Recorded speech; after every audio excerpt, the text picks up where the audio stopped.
So as we near the end of the Clone Wars and battle analysis, it's time to start looking forward and discussing the universe of Halo, and specifically, let's do a little bit of a, state of the galaxy on what the expanse of human space looks like in June of 2552.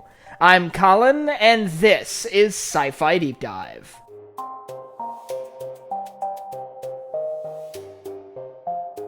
Remember, if you enjoyed this video, to head down below and hit that subscribe button. So I want you to put yourself in this headspace for a second. You're a human living on one of the core worlds within the UNSC, a global government that governed all of human space. And for the last 25 years, humanity has been fighting a losing war against a genocidal alien species. The Covenant, first encountered by humanity on the world of Harvest in 2525, has begun a long campaign hopping world to world, slowly creeping closer to the center of human space. Each battle ends with the same depressing conclusion. Humanity is forced off said world before the world itself is glassed. Any civilians caught in the crossfire are brutally killed by the invading aliens, and any left behind by the retreating human forces are massacred as the planets are turned to glass by high-energy particle weapons. And this has been going on for 25 years, planet by planet, and while tension is building, it's starting to become a little bit mundane, hearing about the next planet that was lost to the advancing Covenant. And well, deep inside, you're feeling an immense fear as this threat creeps closer and closer to your home.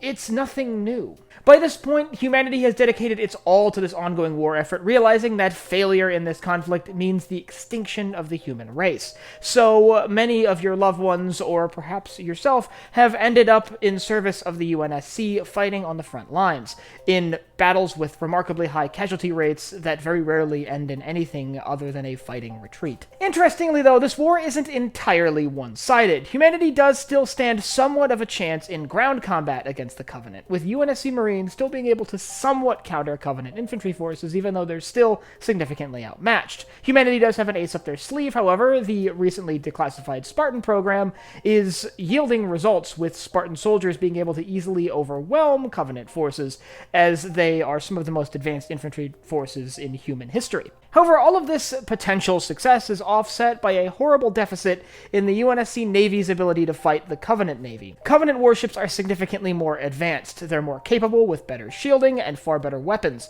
meaning that space battles almost always end in a Covenant victory. And even if you can maintain control of the surface of a planet, if your enemy can take control of the orbital space above it, especially if they have a particular focus on orbital bombardment weapons like what the Covenant have, your ground control is not really going to be worth much.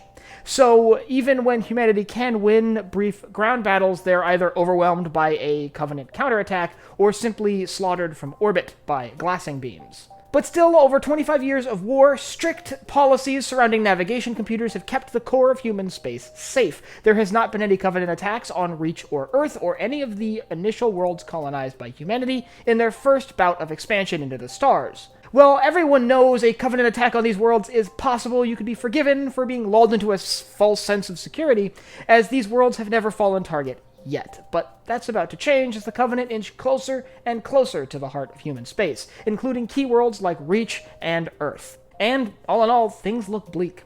There isn't a glorious prospect for a victory at this point. No one in human society is seeing a path towards victory, but they can't just roll over and admit defeat, because that's an even worse fate. So the best they can hope for is a fighting last stand, and to put up the best fight they can against their conquerors, which will hopefully at least bear some scars from their war with humanity. As a civilian in the UNSC, or even a low-level military member within the UNSC military, you would have no idea why any of this was happening.